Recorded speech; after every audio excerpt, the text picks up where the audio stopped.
I'm a chief procrastinator. But the time has come to carve a neck. This instrument has been made out of 42,000-year-old, give or minus 800 years, a swamp kauri from New Zealand. It's incredible, it's beautiful, it's very lightweight, it's very soft, and it was also moving a lot, which is why I made this neck out of multi laminates. It is 100% stable. The addition of glue joints and some veneer has made it thus.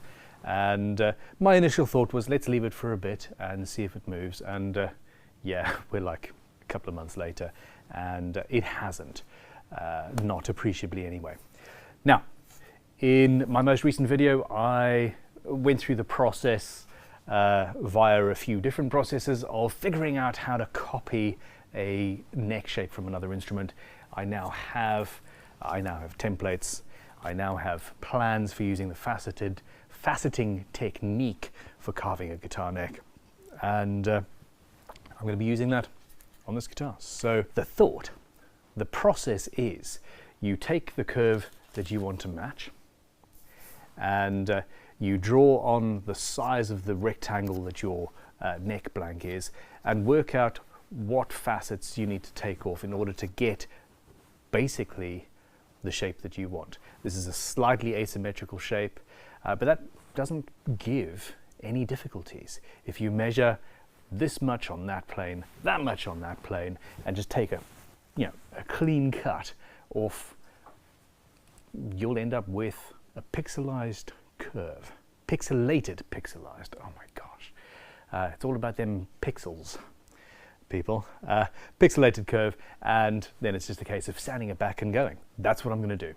I'm going to put some ISO tunes in, Crimson 10, and some music on, and we're going to carve this neck. Other methods do apply. Let me know what you do in the comments. On we go. I also need to drill tuner holes, etc. There's a little bit of discoloration around there that I want to fill in with some dust and glue and hide. Hey, there's even some work on the body to do, but for now, let's carve a neck. What are we listening to today? Let me know in the comments what I should listen to. It's a bit late, but next time. Okay, Thin Lizzy it is. Initially, I need to cut my neck down to the correct or to the required thickness, and then we'll start the faceting process. It's fascinating. Of course, I'm even getting distracted while I'm in the process. There's a little bit of super glue here.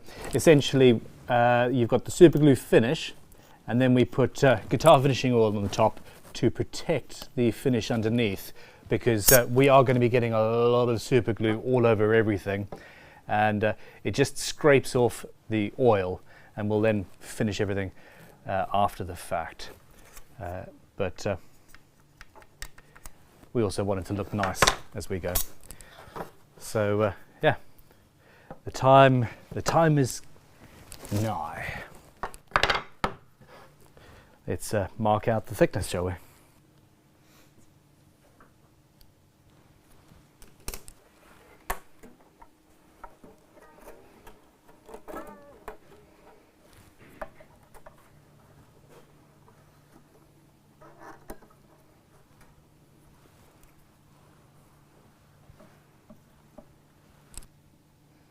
Hmm, 21 exactly.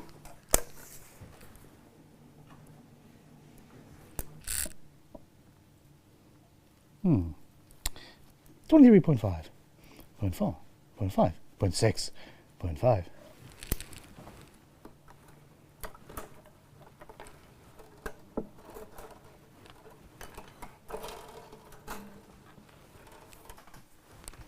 On to some neck carving. Or, oh no, we're still laying shit out, aren't we? 27.5. I want 23.5. Yeah, I just did count on my fingers. I need to take 4 millimeters off at the 12th fret, which is actually, yeah, that's not too much of an issue to do with a. Can we do it that way? We don't have the depth stop at the end of this. There's a better tool, hold on. Well, there's always a better tool, and in this case, this is the Crimson marking gauge, imperial and metric. But in this case, well, metric, of course. Let's just double check. A little bit too far. Yeah, easy. Same thing at the first fret then.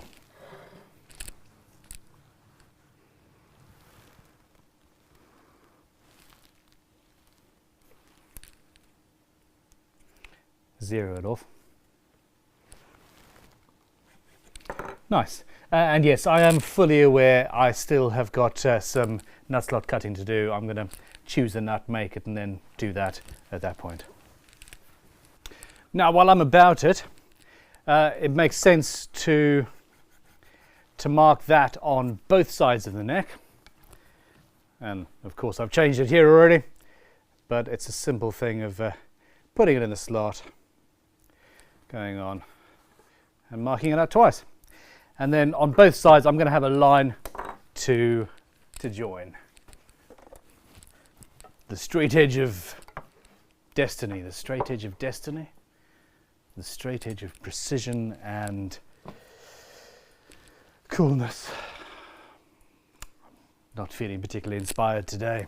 So, middle of the 12th fret and at the first. That's the point that we're working from. And there we are.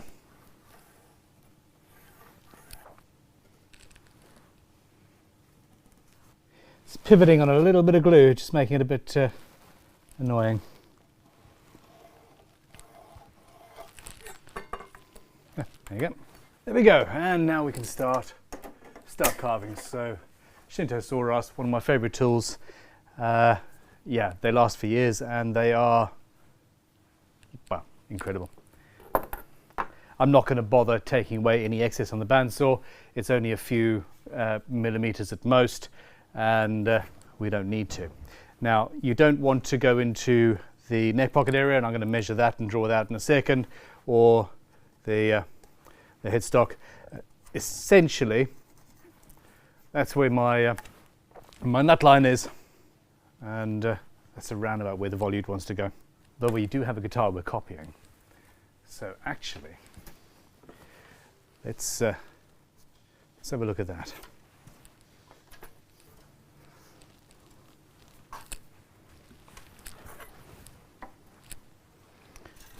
So that's the back of my nut line, and that's a few millimeters behind it. So that's the front of my nut line, and essentially that section there, that matches up almost exactly with the front of my nut line. So where the strings go off towards the tuners. Interesting.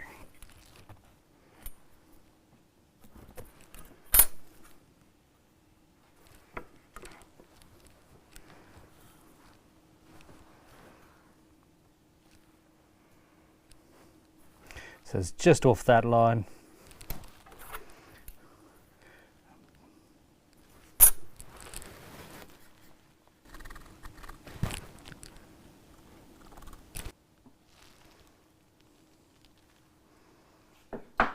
Nice. There are some benefits to filming all of this stuff, and I've got what you can see on a screen over here, and with that overhead shot, it was actually easier for me to see that everything was matching up as I'd hoped on the screen than it was in front of me. The problem is I can't sort of Control Z real life yet. We'll get there one day. Why did I say that? Undo. It would be useful. I'm avoiding carving a neck. I'm still avoiding. Why am I avoiding carving a neck? It's done this hundreds of times.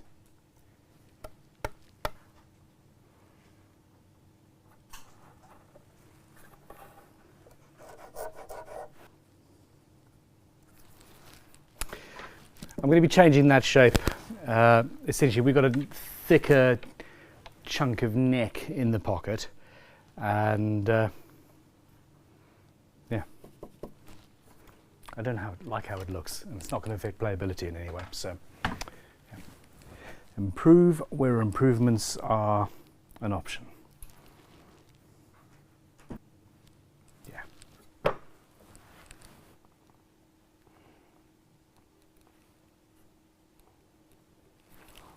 Yeah, delicate. Beautiful. Need to clamp it down at the heel and at the headstock. I don't want to put very much pressure in the middle because I might compress it a bit, but with gentle carving, and frankly I've got a line to follow too, so yeah, we're okay.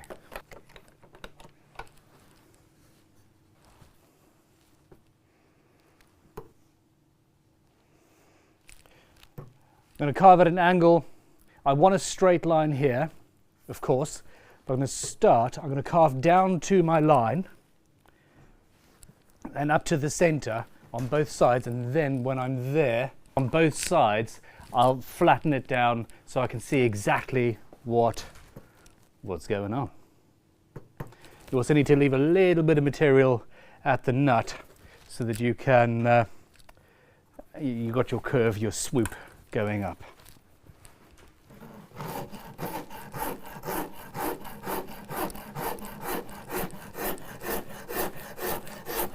Oh, this is a beautiful thing to carve.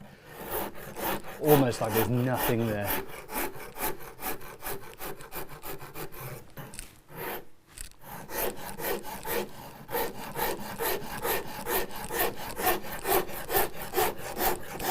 Okay, and you want to creep up on the line.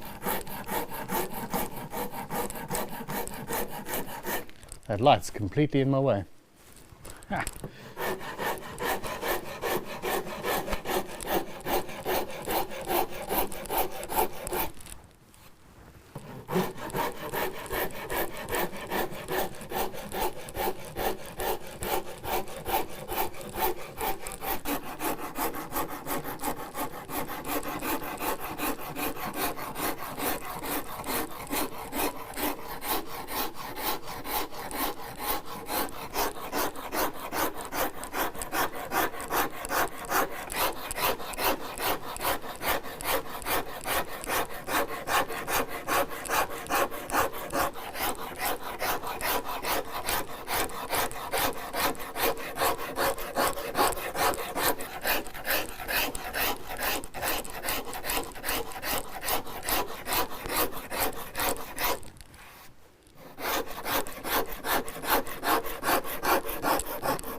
Half a millimeter chunkier in the middle than I want to be, which is yeah, maybe a mil up there.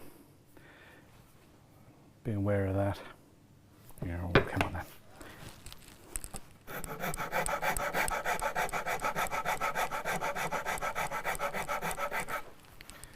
You don't want to go right down to the line at this stage, but you do want to be straight and close. So at this point, we're going to start marking out, well, the first facet there. So facet number 1, it depends on the side, of course. So we've got a base side and we've got a treble side, because they're different. So first one is 3 millimeters from the center line, 8 millimeters down the side. So it's 8 millimeters from my line, not from what I've actually carved to, but from my line. There. And symmetrical, so at the nut as well. And then that line there is what I want to carve to. So all of that, and I need to measure. Here it's 3mm from my center line, so I need a center line. Let's be absolutely precise and get it spot on by eye.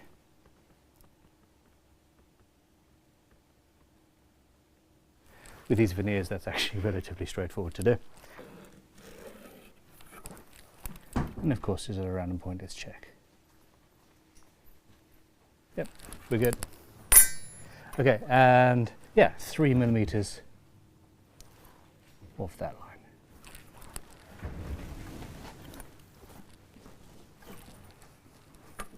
Meaning,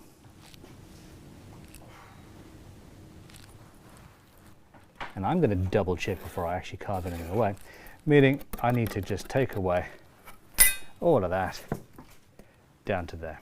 There's a neck shape in here, we just need to find it. Sound like some Baroque sculptor or something.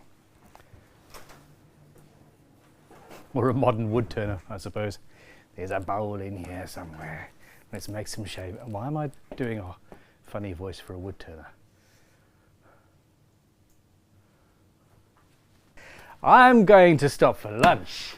I'm going to stop for lunch, a cup of coffee, and we will reconvene when I've done that. Lunch has been had. So on the treble side, we've just marked that out. It's 3mm from the center and 12mm, 12mm, first one, that measurement there basically, which actually is not 12mm, sorry, that's, I need to double check myself. Now, to make the slightly fatter, chunkier base side, instead of a 3mm gap there, it's actually about a 4 or a 5 on that side. And just, 5mm. Oh, I've measured that at 6 actually there, but it's 5. That there is roughly the same. 7. I'm going to write 5, and that one's 3 and 8. And that then gives us the slight change. So yeah, let's make that happen, shall we? 5mm off the center line.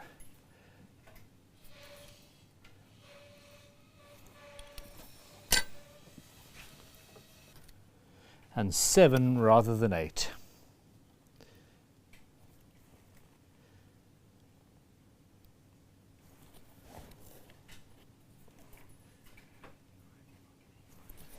Prior preparation prevents piss poor performance is the phrase, and in this stage we've got the thickness, and we've got the thickness correct. We've got the final lines. We've done a lot of prep on matching the shape. It's actually hard to talk while I've got Thin Lizzy screaming into my ear here. Gary Moore. Yeah?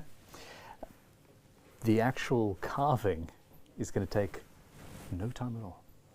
Okay, now I'm going to go from the middle of the neck to the outside, and yeah, we're there.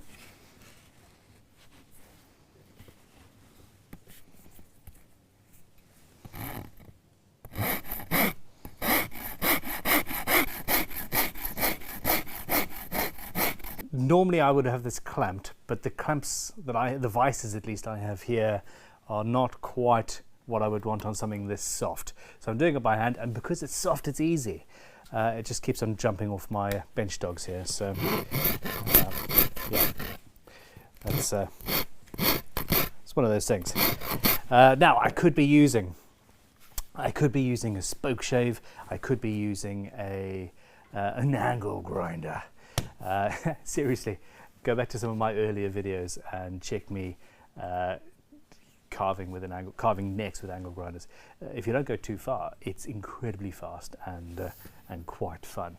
Well, I like the Shinto Saw Rasps, and with this thing where you, after sort of flat facets, etc., it really is the perfect tool for the job. This is what we use and what we teach in our guitar building school here, and students universally love the process.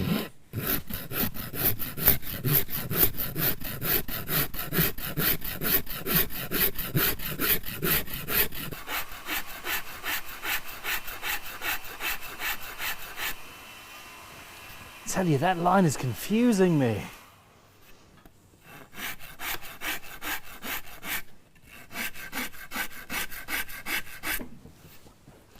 Okay, so I'm going to actually just do one facet in this area here.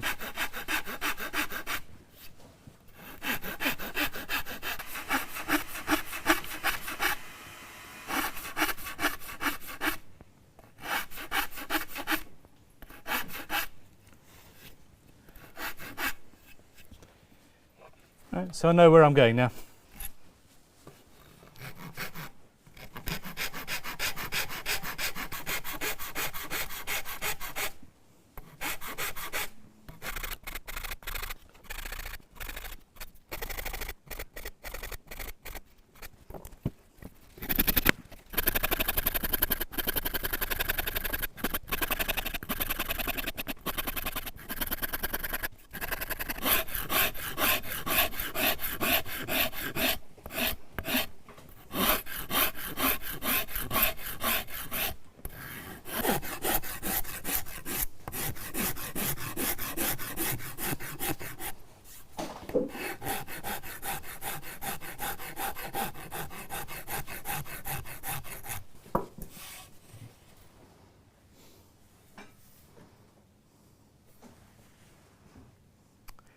So there you can see, well, there you can see the facets that we've got. I suppose I'm going to have to go handheld. Hold up.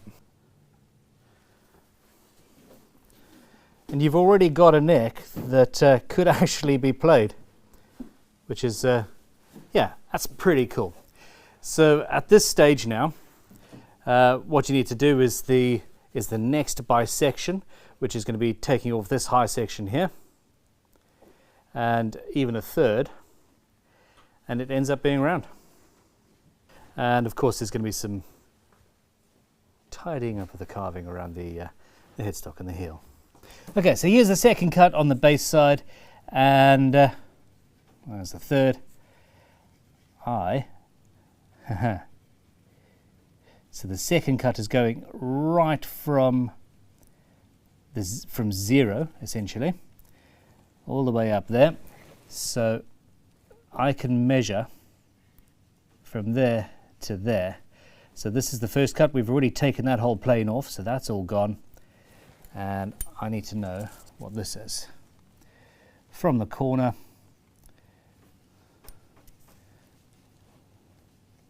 $17mm. There we go. See what I mean? 17mm from there to there. Oh, that's cool. So that actually lines up with that line. There, at least.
Okay, now at this stage, if you want to be even more precise, and it's not strictly necessary, a finer,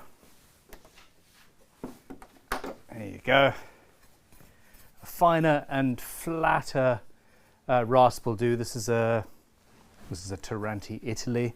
They still, so it's hand cut in Italy. It came through Vintage Tool Shop, but the company is still in existence. They do carving tools and stone carving tools and vices and all sorts of cool stuff, actually. And essentially, I can use this to finalize some of the facets that I've made so far, which also helps me to see where my next line is going to go. Because we have one more to do, one more bisection, and then we're basically as close to our curve as we can. Now, incidentally, this is the same basic technique that I use for crowning frets, except on a much finer basis. I will use a triangular traditional fret crowning file and put a hard facet on. It's not like that. It's like that actually. On the frets, we're leaving a 3/4 of a millimeter, 1/2 millimeter strip untouched in the middle, and then in the sanding process, in the buffing and the polishing process, everything gets rounded over a little bit, and you end up with a nice, comfortable fret. This is that, but on the macro scale.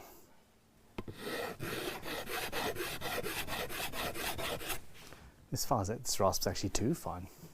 Need something in the middle. We're nearly there. And this is literally just going to take just a little bit.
And that there is basically it. Now, if you've watched the old videos, you'll see me hold the neck up, sight along the fretboard, which is obviously straight and nice, and then you roll the neck around, and you should be able to see any inconsistencies, lumps, bumps, etc. And there is one sort of over here that I can see, but for the most part, this is almost absolutely perfect. Taking the shape here and taking the shape there and then joining the two. That is, it's not the case. It takes a lot more finessing at this stage. But I can see my problem. I didn't actually follow the line. I sort of started going up just here. So yeah, this is the process, and once it's sanded down and just rolled over just a little bit, you'll find that these fit as planned. I do need to finish carving that bit though first. I have a live stream, so the Crimson Guitars Q&A live stream is coming up soon, Mondays at 4 p.m. On the Crimson Guitars Extras channel. Go and check it out. I don't talk about that very often. And then, of course, daily guitar draw live streams at 4 o'clock on Tuesdays and Fridays. Feels right, though. It already feels right. And we're back. It's a bit square there.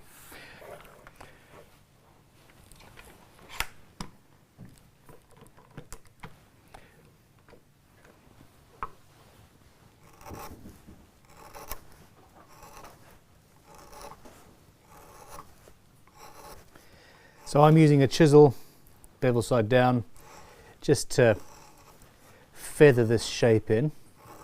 You can use a knife. You could just use a rasp. There's many different ways to achieve the same sort of result. The veneers here are actually helping me, because you can see with that line that I haven't quite matched the shape yet, which is useful. I do need to be aware of the grain as well when using a bladed tool. If I was using a file or a rasp and going across, this would be less of a concern. This chisel is also not the sharpest. Oh, I do enjoy this. I do enjoy this very, very much. Yeah, let's not go in there. That's where the cross grain is causing troubles. So I'll sand that back. My plan here was to just use the chisel to, you know, roughly rough out is the term I'm looking for, the excess and the waste. I just enjoy using the chisels too much that I'm actually pretty much doing the whole thing with the chisel. It's a weakness, I know.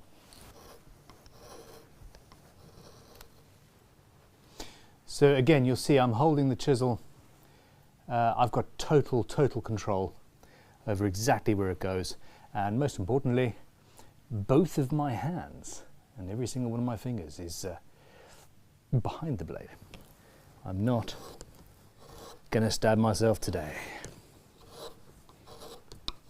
I hope. Although I do realise that that statement is now tempting fate, so I'm gonna have to be extra careful.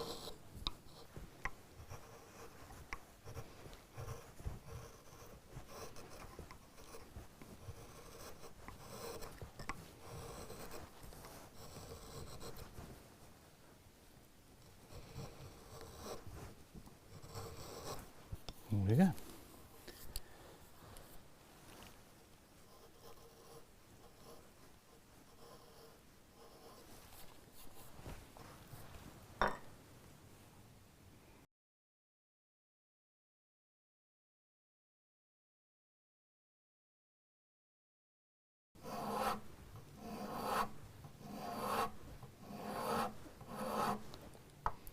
Same process. Both hands, many fingers. Much control. Now there's a t-shirt slogan.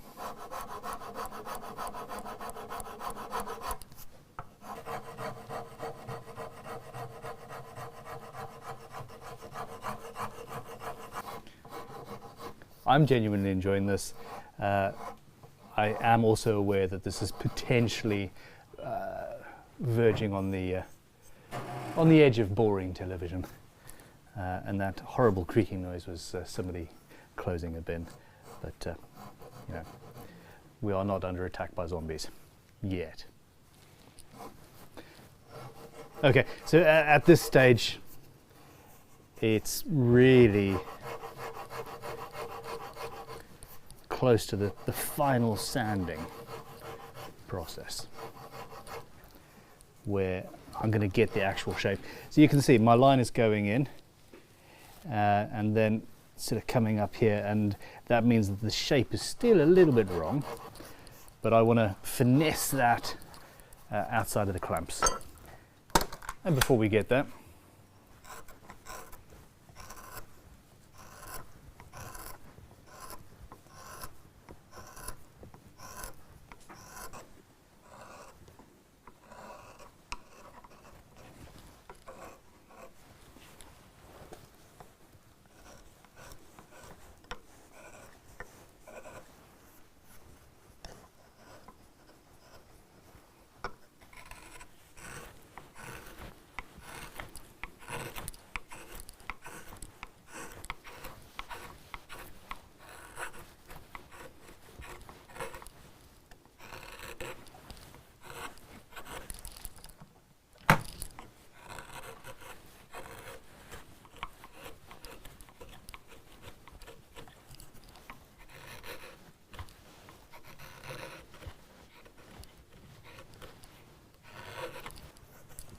with some weird grain around there.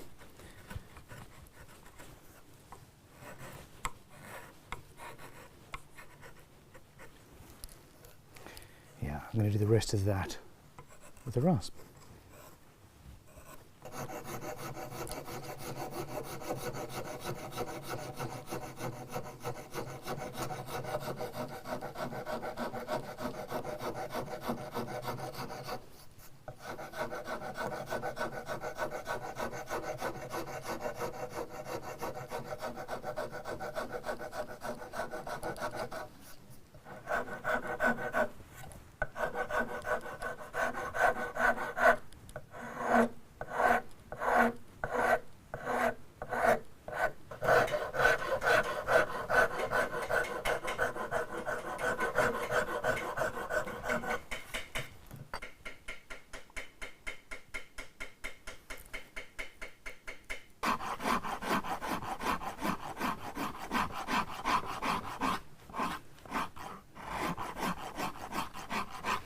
Now it is at this stage that I'll go with a flat version of this and just finalize. Get rid of the facets and the curves. Get rid of the facets and turn them into curves. Think about what you're saying before you say it, rather than the process of what you're actually doing next. But let's have a close-up.